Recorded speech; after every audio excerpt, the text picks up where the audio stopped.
Ashley Cheslane, your host of Food for Life. How is everyone doing today? I don't know where you are, but where we are, it's a very gray and a rainy day. But I'll take the rain over the snow any day. Today's guest is Meghan Rothschild. She is the owner of Chikmedia and president. She has some really cool things to talk about. She's been through a lot, and we're gonna get into that and to talk about it. She is also a friend and business associate and probably one of my favorite people. So stay tuned. All right.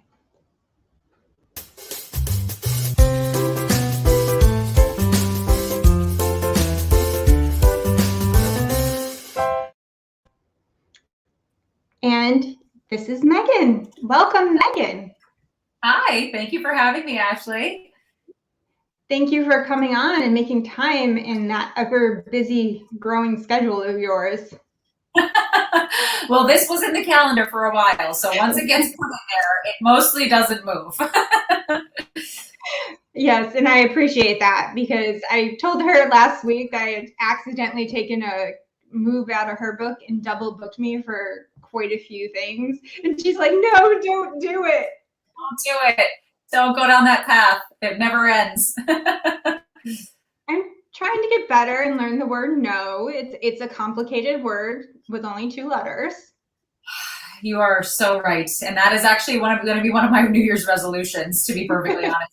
More no, less yes. Yeah. So why don't you tell us a little bit about yourself? Yeah, so thank you for the introduction. I am Meghan Rothschild. I own Chikmedia, which is a full-service marketing and public relations firm, and we focus primarily on women entrepreneurs and empowering women to find their voice through strategic marketing and public relations. So that is my primary goal, my primary role, I guess you could say. I'm also a professor of social media marketing at Springfield College, and I have taught at some other universities as well. And that's sort of where I'm at right now. I have a whole history and past. I've been a national spokesperson, a touring professional public speaker, an educator. I've worked in nonprofits and for-profits and theme parks and schools. So even though I'm 37, I feel like I've lived a couple decades worth of professional jobs, but I've landed at Chikmedia, started the company 7 years ago. And that's where I am. And that's where I'm very happy. That's pretty much a long journey. I know I'm the same age and I feel like I've ended up like, I don't even know where. I feel like I've had like 7 lives by now. Yes, it really, it's so weird because we're only in our 30s, but when I talk to people about sort of how I found my way to Chikmedia, it's a lot. And I've always been one of those people who's worked multiple jobs. And I've never been the person who's only had one focus. So it definitely, I agree with you. I feel like I've been around for longer than I have. Some of that has to do with we both have in common, we both have had health problems in the past, and it was when we were both younger and in college, and some of that makes you grow up a little faster, and while your friends are out partying and drinking and going to college and classes, you're taking semesters off and being poked and prodded with needles and seeing multiple doctors. I feel like that perspective changed how my late teens, early 20s ended up. Absolutely. I can see that. I honestly say my experience is, it's certainly not a blessing in any way, but I do say it's a blessing in disguise because going through something like that and facing your mortality at a very early age really does shape the person you become. And it also really helps you figure out what's actually important and not to sweat the small stuff, which I am still very guilty of, but I try to remind myself on a daily basis about what I've been through and what's actually important in life. That's very true. I mean, facing your mortality at 19 is kind of one of those things where nobody, unless you've been there, nobody else is going to quite understand that. Sure. So let's talk about that. You've had some different things happen, and do you want to tell us what happened to you back then? Yeah, so I actually had cancer. I had melanoma, which is the deadliest form of cancer, at the age of 19, was diagnosed right after my 20th birthday. I had spotted this really suspicious looking mole on my stomach during my sophomore year of college. And, being 19, it's not something you think about. You don't think that you have anything serious, any serious health concerns going on. But for whatever reason, I had noticed it because I was really sort of itching the area, and it was just coming to my attention pretty frequently. So I went home for my winter break, like you do, like all college students do. And I went to see my nurse practitioner. She was in my primary care office and pointed it out. And she said, "Oh, I think it looks okay. Like, doesn't look abnormal to me." And I said, "I don't know. I feel really uncomfortable about it. I'd like to have it removed." And to be honest with you, she really argued with me. She pushed back and she fought with me. And I said, "I'm not going to leave the office until you write me the referral to have the mole removed," which I think for being 19 is pretty, it's kind of scary that it had to get to that point, because I feel like most 19-year-olds would be like, "Okay, no problem," and they'd go on with their life. And so she ended up agreeing to write me the referral, and I went in and had the mole removed, and a few weeks later was diagnosed with stage 2 melanoma. I'm sorry to hear that. And I'm sorry that you had to argue. It took me a few years before I started fighting back with the doctors through my journey, like being like, "No, please don't take blood from there. I know you're not going to get blood," or "No, I know there's something wrong with me. I'm not crazy." Yeah. And And that's, good for you. it's crazy to me.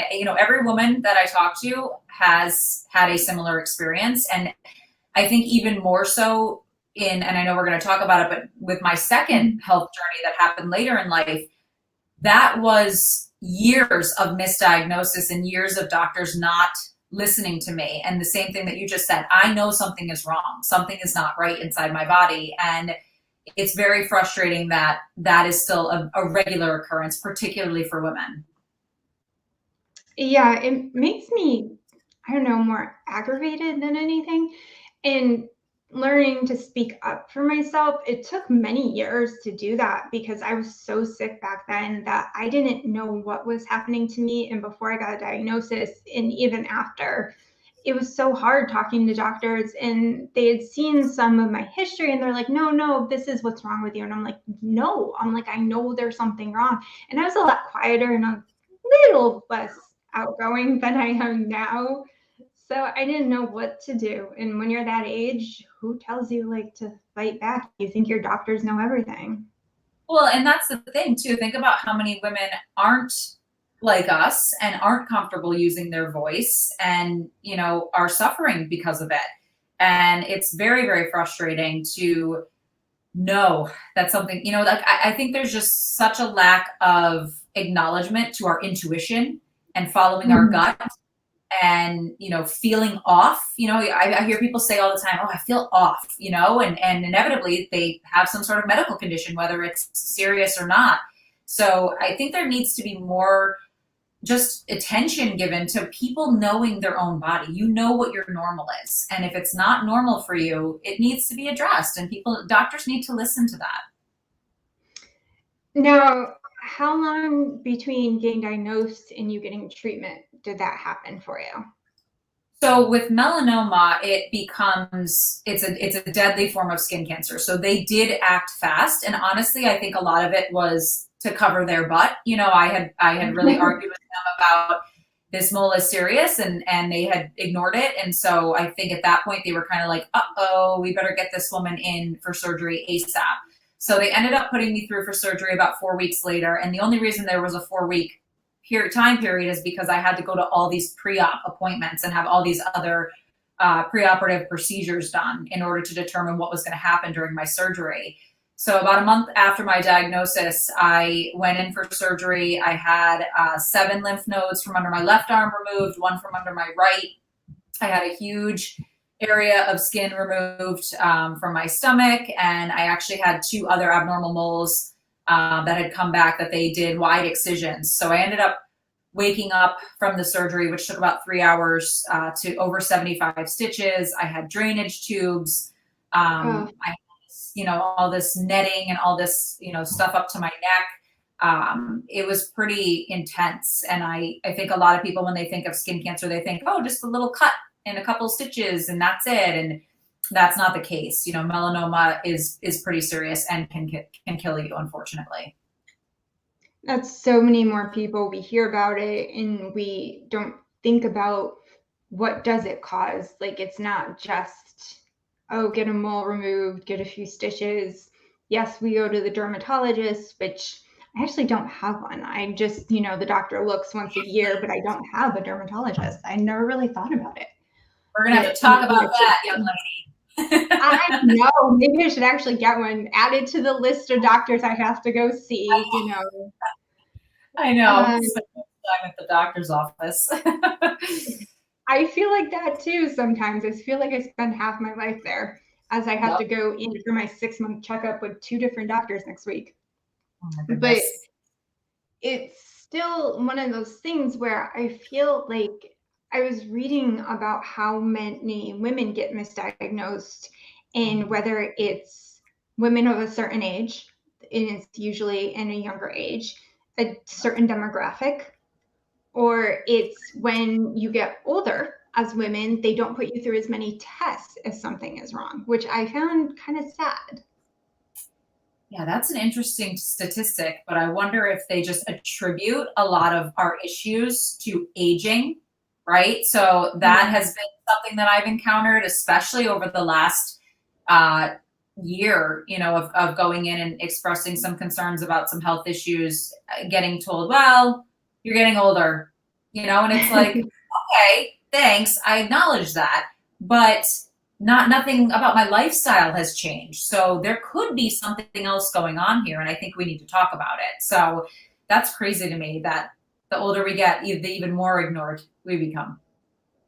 Yeah, I guess there's a certain point where they don't do like your annual exam, and they don't do things like that for women. I think it's like in your 70s or 80s, they don't do that unless you've had problems, is what I was reading.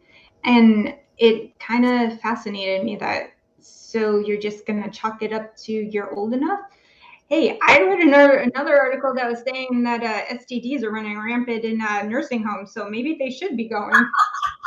Oh my God. Geez, that's awesome. That's great though. You know what? Good for them. Good for them. Goals. Live it up. What else are you going to do with the time?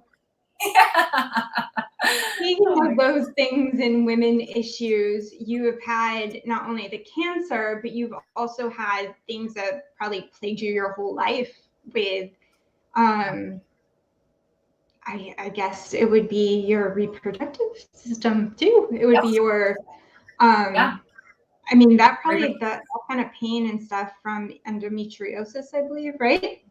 Yes. Which started at a young age. Yep. So, you know, this is a whole nother, we could talk for hours about this. This is a whole nother thing that's challenging when it comes to reproductive issues among women. So much gets attributed to being a woman and, you know, being ignored. And I was having severe pain. I was on birth control for 10 years.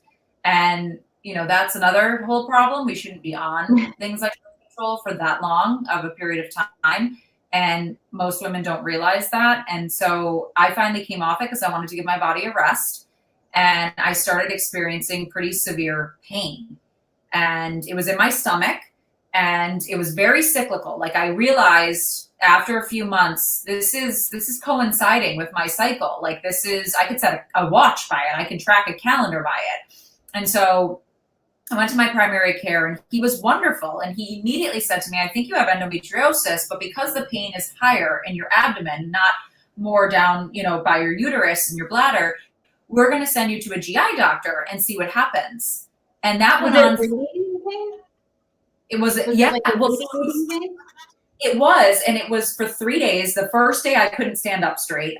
You know, and if I ate anything, the pain there, I remember laying in bed one night, looking at my husband saying, I think you're going to need to take me to the emergency room. Like, something is happening in my stomach. I was in agony. And so I went to the GI doctor, and they misdiagnosed me for years. they kept sending me for endoscopies and double balloon enteroscopies and Oh, colonoscopies. I mean, the amount of stomach related procedures I had is more than a person has in 2 lifetimes. And I drank more of that terrible PEG solution that you have to drink. Oh oh, my God, I can't even look at that stuff anymore because I was drinking it every few months. And so finally the whole time I kept saying to them, I think I have endometriosis. I think I have endometriosis. Well, we need to rule out this. We need to rule out that. And I remember finally sitting in the office of the GI doctor who had been really like spearheading all of these, these tests. And I was so furious with her because she made me come in. And I said, I'm not paying you a copay. I want to have 5 minutes of conversation with you on the phone. I will not pay a copay to come in there. She made me come in, and I said, I think it's time that we need to just acknowledge the fact that I don't have a stomach issue and we need to start on the endometriosis path. And she said, well, I don't treat endometriosis. You'll have to go somewhere else. And I said, I know you don't treat endometriosis, but I've been in your care for 2 years waiting for you to say, okay, we've exhausted the GI stuff. Now you need to go talk about the endometriosis.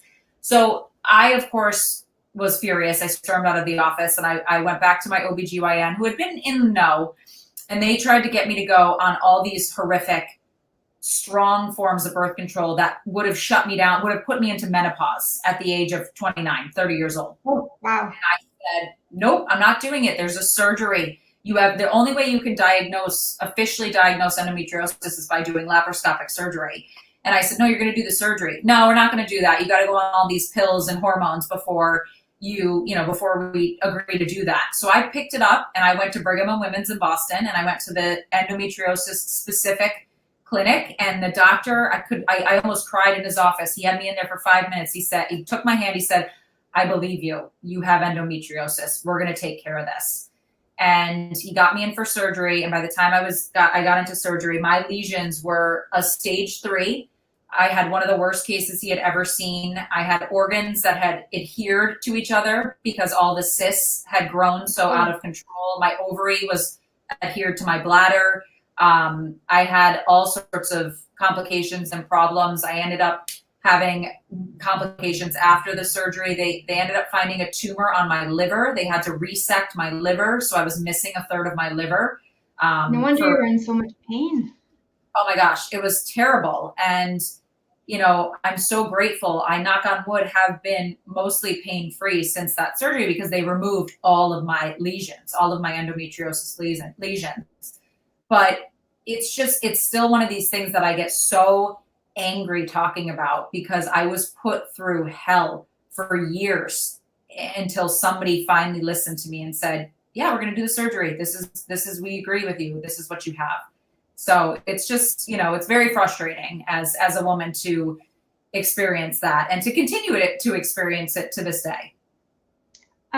There's actually, I was doing a little research on this, and it literally said 68% of women with endometriosis are misdiagnosed with another condition, which that's a really big number. It's not like saying 20% or 30%, that's 68. That's like way more than half. So yeah, that's an awful statistic. And I do know that it does cause infertility in some women. It does cause all kinds of things. I know it can lead to cancer in some people. Yep. Yeah. So are these complications? So does these things that you have to watch out for, or is it because you had the surgery, you don't have to worry anymore? No. So unfortunately with endometriosis, it is a lifelong chronic disease. So I will never not have endometriosis. I have it for life. I have chosen I cannot be on hormonal birth control. It causes all sorts of other life complications that are not pleasant. And, that is, I get migraines. I get severe PMDD. I become this like rage monster, which you already know I have a temper. So it just becomes more worse when I'm on birth control. So I am not managing my endometriosis in the traditional way. I'm doing it through food, and through my work with you and my work with Renee from Tap Into Wellness, and sort of doing it that way because that's really my only option. And so there is a risk that my endometriosis will grow back. and that I'll become in pain again. And honestly, like the way that the system works, they would probably deny me for surgery again, over and over again, and try to push me onto hormonal birth control, but I'm not going to do it. So I'll have to make a choice eventually. Am I going to just live with this pain? Or am I going to, really fight to try to have the surgery again? So right now, luckily, I've been fairly pain-free, but you never know what can happen with endometriosis. It can come back. So let's talk about that, managing it with food. Now, I've been helping you cook and do things and providing food for you with the phases of your diet and your cycle, which is the hormone diet. It was created by a natural path. Yep. And you've been doing that for a while now, for the most part. And you've been having relatively decent success, right? Yes. So I am on, and I'm not one of those people who does not believe in Western medicine. I want to just say that right now. Like, I'm a big supporter of, if you've got to be on prescriptions, if you've got to, seek professional medical care, do it. But I think a blend of those things is really important.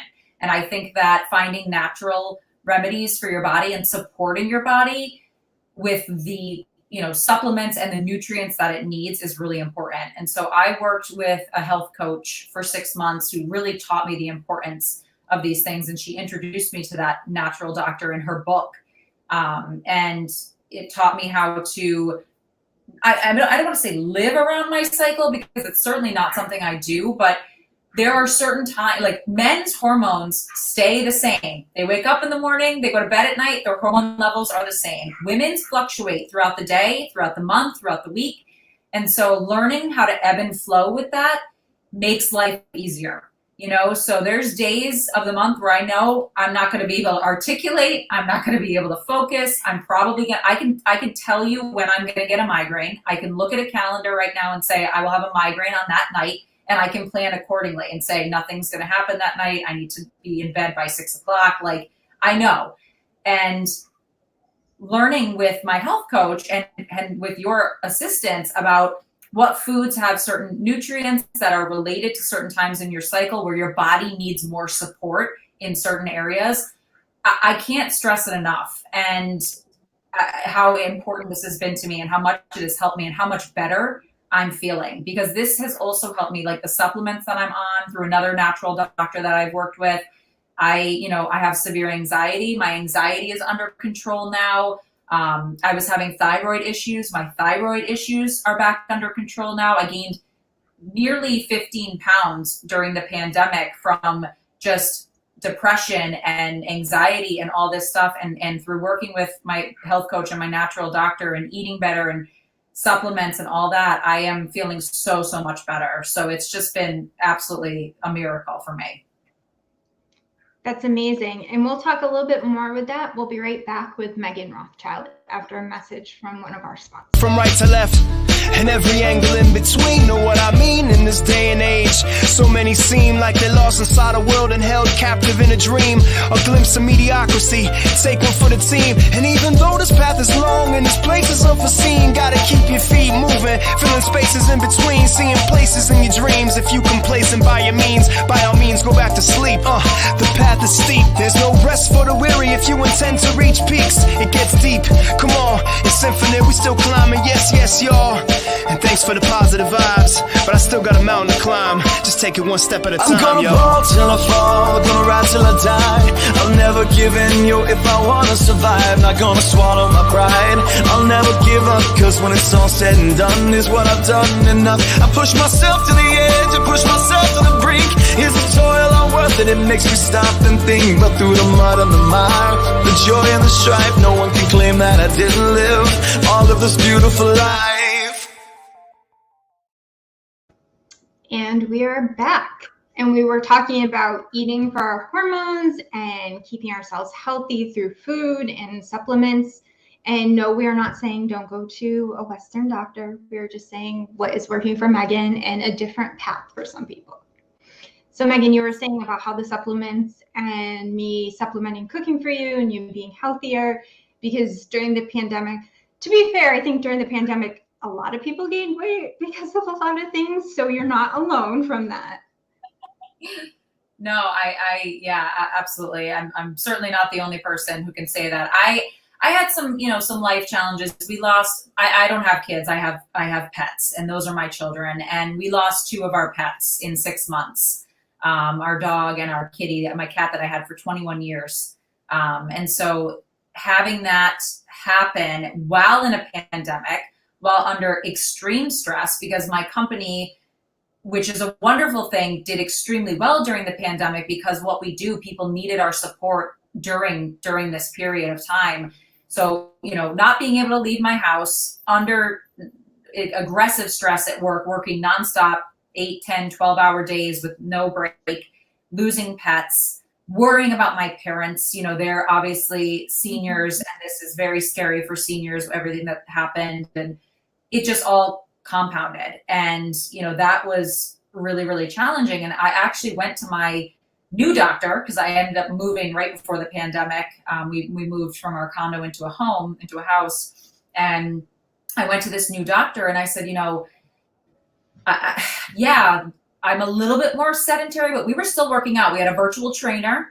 And my husband and I were working out 5 days a week. We were going on 3-mile walks with our dog every day, in addition to working out. And I went to her and I said, I think something's going on hormonally with me. And she said, well, do you drink?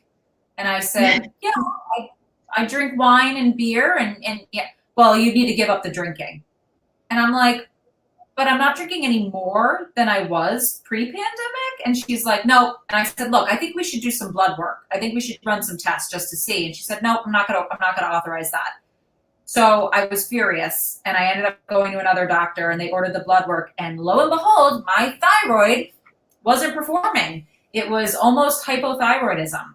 So yeah, so I went to this natural doctor, and she got me on a supplement, and I dropped the weight. And guess what? I'm still drinking the wine.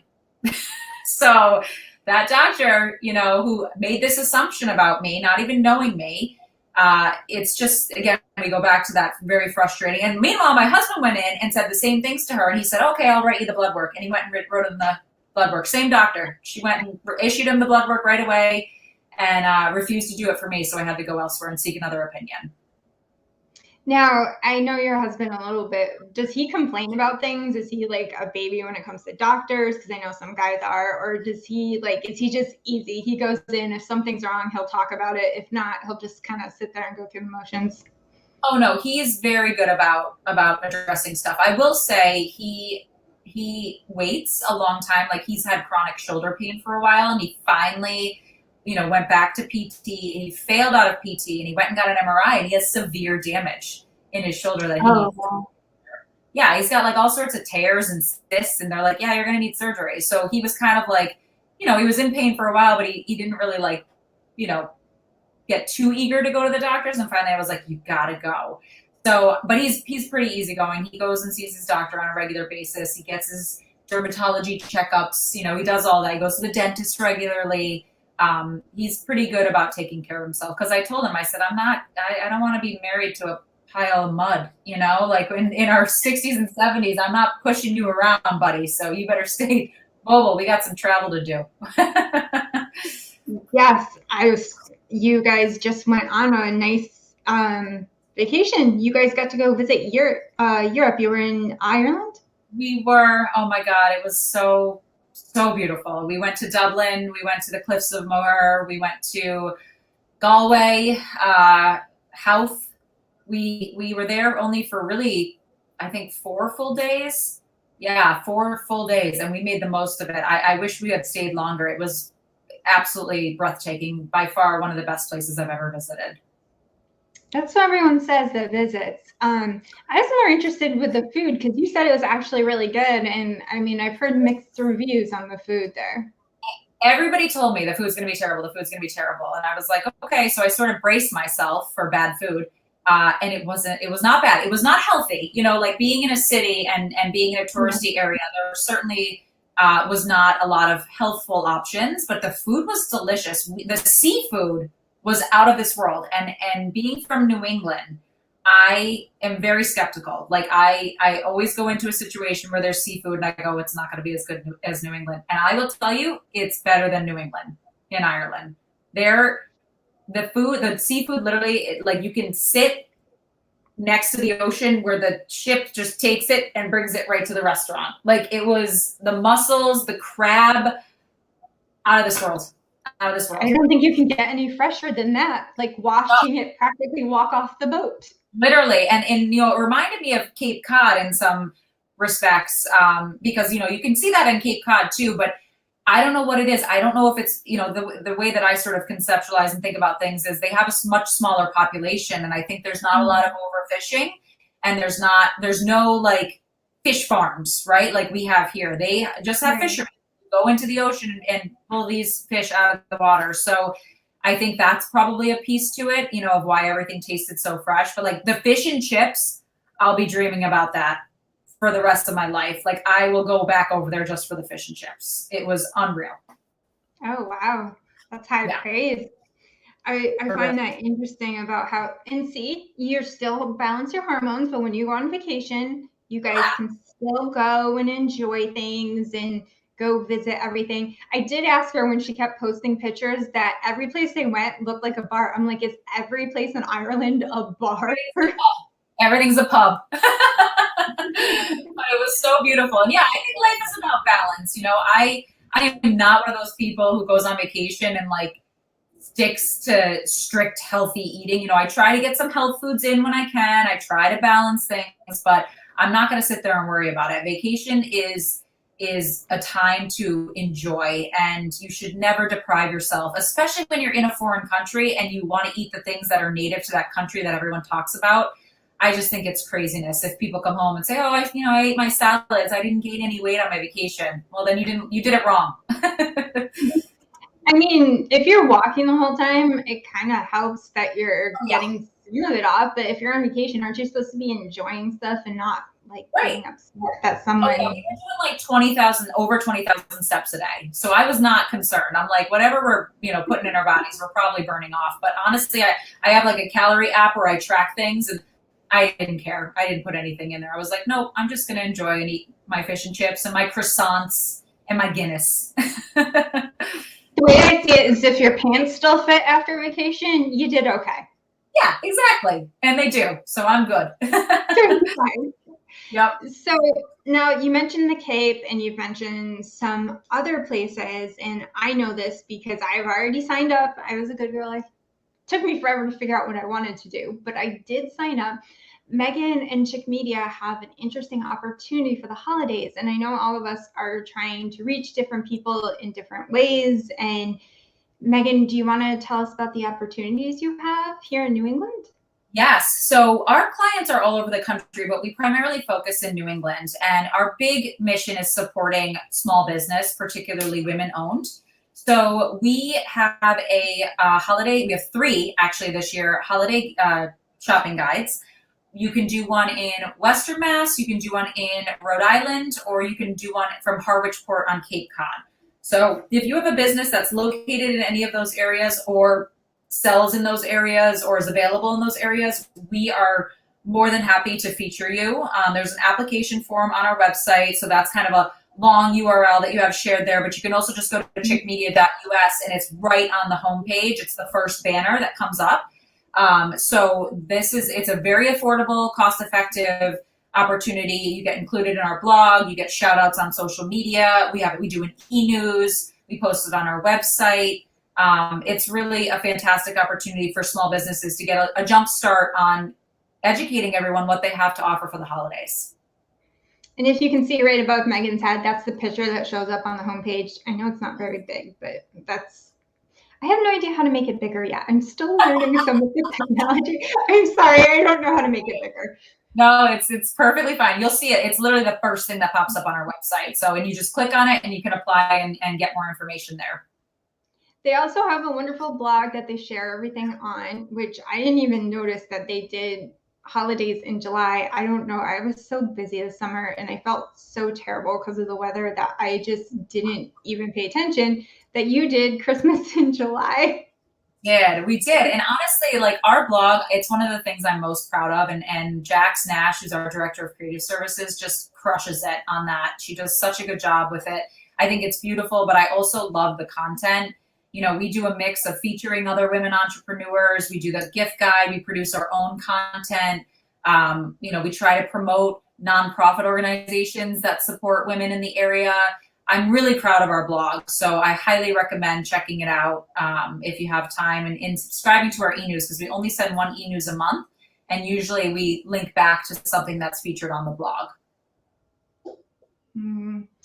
So you can follow them on Facebook, or they have their Instagram handle, and you can find all that stuff on their website.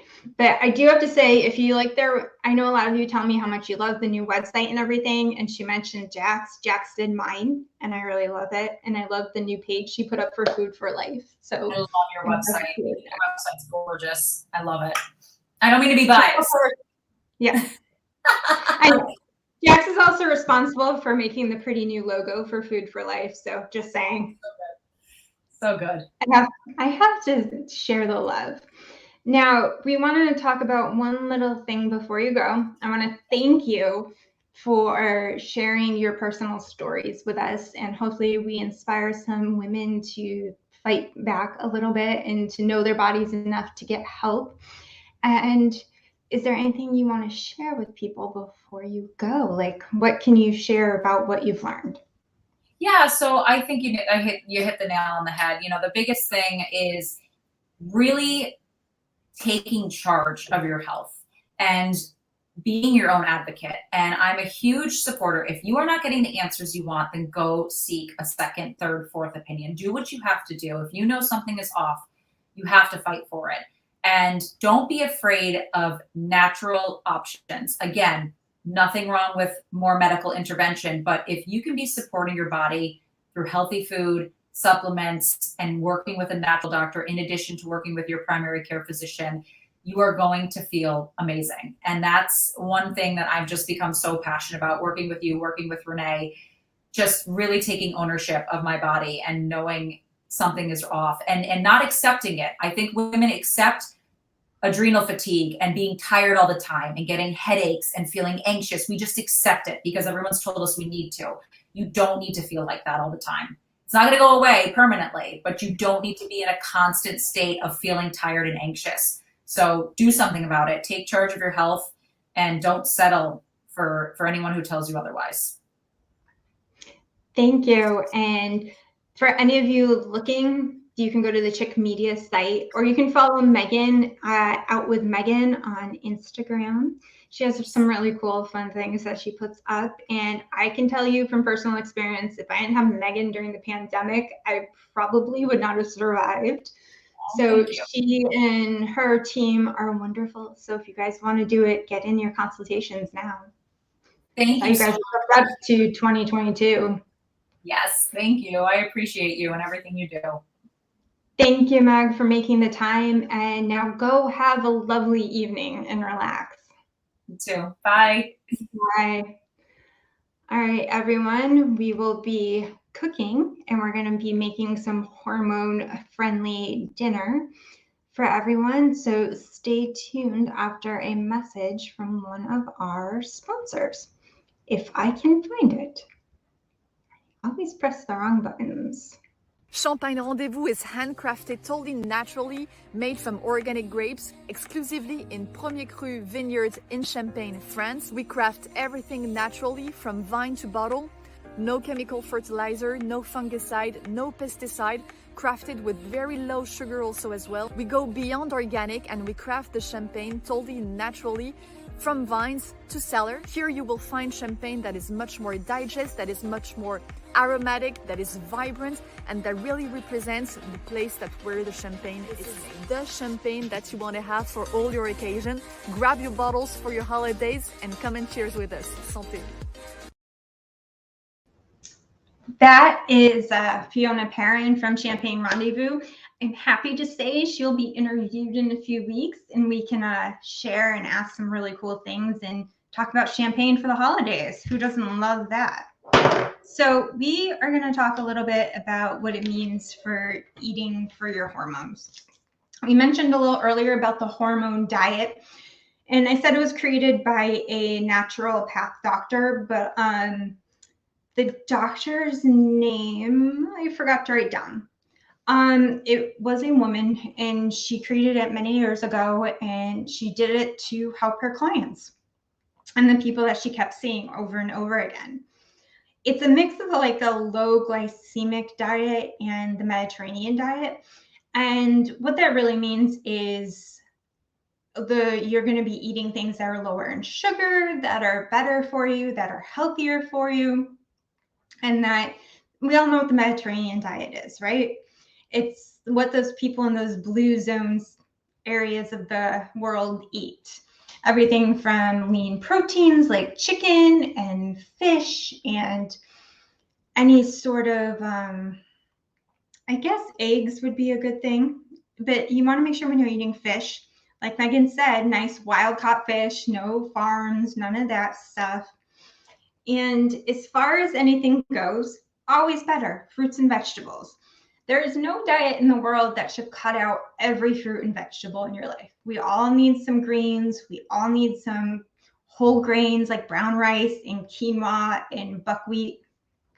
And as far as that goes, we also need the healthy fats, which I have some olive oil in my pan behind me. I know I said I'd have a food cam, but the problem is my food cam, the thing I bought for it keeps falling over. I have to kind of balance it out. So we also want to minimize on this diet your caffeine and alcohol intake. You can still have caffeine and you can still have alcohol. No one's saying you have to give it up. I know plenty of people that have a glass of wine a day. It's okay. You just want to make sure you're not drinking 5 glasses of wine a day. You want to be like, enjoy and savor that 1 glass of wine a day. Now, we want to cut out a lot of processed foods in our diet. Processed foods are the things that turn into complex carbs in our body. That's usually anything that it's made with is usually ground down, and a lot of the health benefits have been taken out of it. So we don't want that, or processed foods like meats and things. Now, the other thing that's a big part of this diet, we need to exercise and we need to sleep. I'm not so good at the last one. I'm not great at the whole sleeping thing, but I keep trying all the time. Let's see, a little more this way. All right. So what we are going to make today is stuffed acorn squash. I have some acorn squashes that I just roasted off with a little bit of seasoning. I have some cinnamon and ginger on them and a little bit of olive oil and homemade maple syrup from one of the sugar shacks around here that I've kept in my pantry. And in my pan behind me, I'm going to turn it on. So let's see if it likes, there we go, on a medium. And I have some olive oil, which is a healthy fat. And now we are going to start cutting up an apple, which apple a day keeps the doctor away. Isn't that what they used to say? But the truth is, if you eat too many apples, you'll need a doctor. All right, so we're going to cut this up and we're going to saute this with some brown rice, and we're going to stuff the acorn squashes. Now, this is actually a great recipe for a side for Thanksgiving, which is coming up, or a quick vegetarian dinner or side to a lean protein, depending on what you guys like to eat for dinner. All right, so you want to dice it up to about a 1/2 inch. So I'm going to add this in. All right. So I already have the brown rice cooked. I usually do big batches of the brown rice when I cook so that I can freeze some, or I keep it in my fridge for the whole week. And that way I add it to different things that I have. So we're going to just keep adding in some of that. And as far as the herbs we have some lovely citrusy type thyme and parsley. It gives a nice grassy flavor. I know grassy flavors don't sound good, but it is. It gives it a nice fresh quality.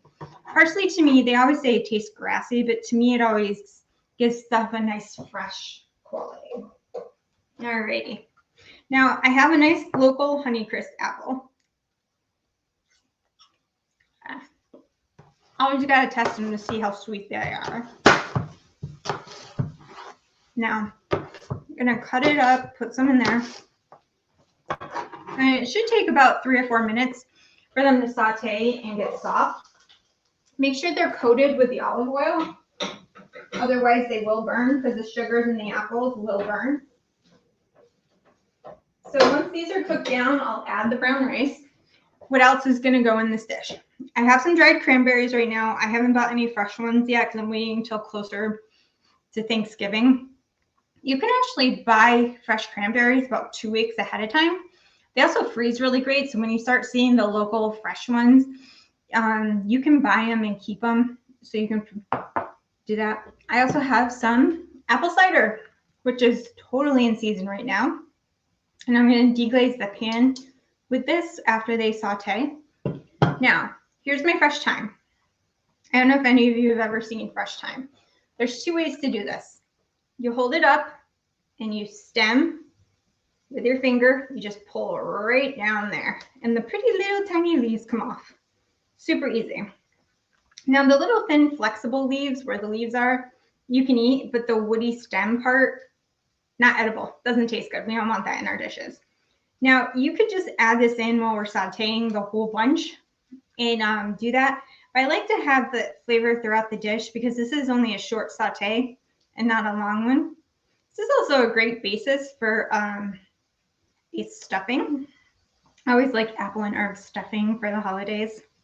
Anyone else like that kind of stuff? I don't know. There's something about thyme, rosemary, parsley that makes you think of the holidays, right? All right. So I'm going to do about a tablespoon. And I'm going to add it right in. Here we go. I'm going to stir it in. And it becomes fragrant. Now, these are what they call soft herbs.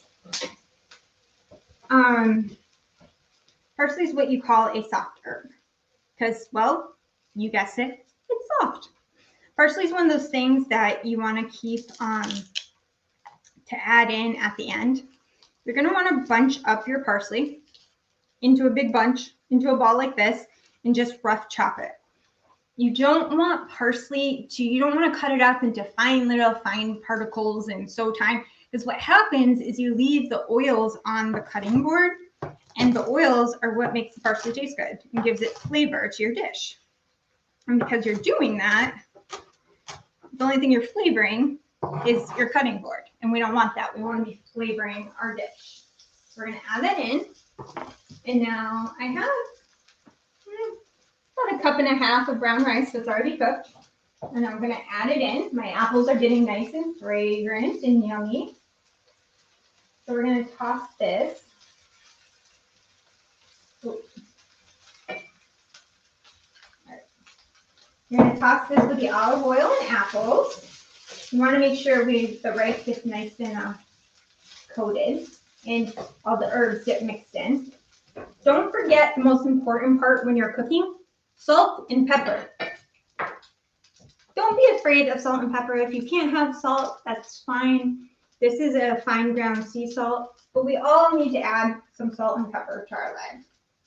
It's what makes things taste good. Now this is just some fine ground black pepper. So we're going to mix that in. Needs to cook down for another few minutes. Now is about the time that we're going to deglaze the pan, which is just a fancy word for scraping those little brown bits that you get when you're sauteing stuff on the bottom of the pan. So I'm going to do about 1/4 to 1/2 cup of apple cider, depending on how much you make. Hear that sizzle? That's the sound you want. Now take your spatula and scrape the bottom. All that brown flavor that the apples made, that's the good stuff. I know it seems counterintuitive to sound like that, but it does. All right, I'm going to turn this down to medium. So while that is cooking, I'm going to make sure that I add in the dried cranberries because we want them to plump up now that there's liquid in there. You can also soak them in the apple cider because soaking them would be wonderful. All right. Let's see. If anything, this would be a very colorful dish for your table. So we have that in. Now, you won't taste the lemon in this. It'll just balance out the sweetness of the apple and the apple cider. So I'm going to cut it in half and juice half the lemon. but you don't want to do it till the very end, because if you do it at the end, it'll help balance it. If you do it now, it'll just all cook out. I'm gonna add it a little more time.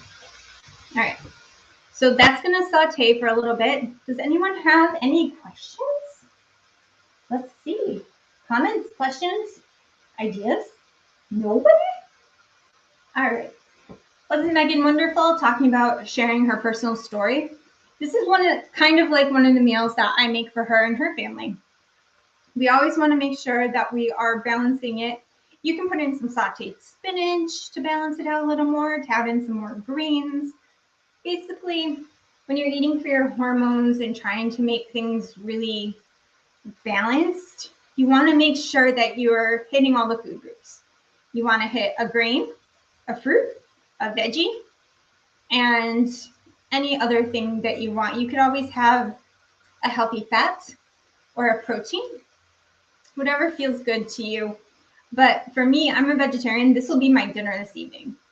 So we are going to put the filling, now it's already sauteed and mixed in. We are going to fill our squashes. And then we're going to bake it in the oven for about 10 minutes so everything gets all nice and crispy and yummy.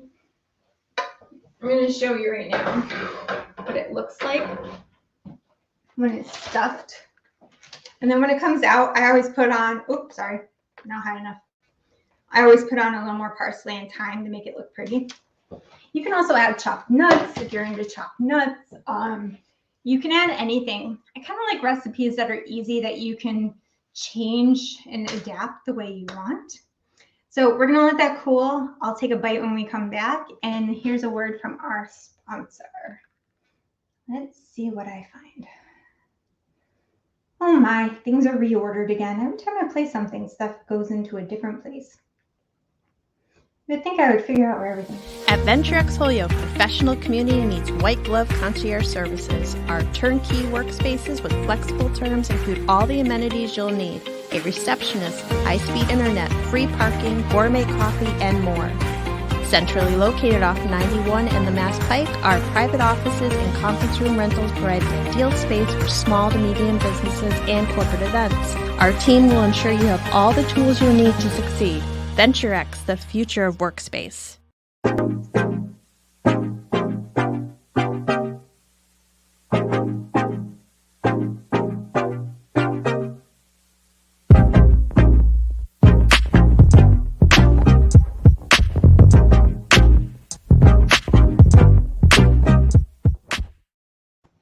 Okay, you guys caught me. I'm going to take a bite before it goes in the oven because I want to make sure that it tastes good. It's a little hot, but it tastes really, really good. Now, this is perfect to have on your table tonight or as a side for your holiday table. Now, I hope you guys enjoyed everything tonight. Please go to YouTube and subscribe to our channel, or you can watch us on the E360 homepage. And I do have a special announcement, everyone. Give me a second to swallow. It's such an amazing announcement. November 21st, 1 p.m., Food for Life, Holidays at Home. We'll have a special on E360. You can find us live on Facebook or YouTube like we usually are, but this will be a special day and time. That'll be a Sunday at 1 p.m., November 21st. I hope you all tune in for some holiday feels, cooking. We'll have some friends dropping by for an open house, maybe even some hot cocktails and gifting. So hope to see you all then. Until then, see you all next week.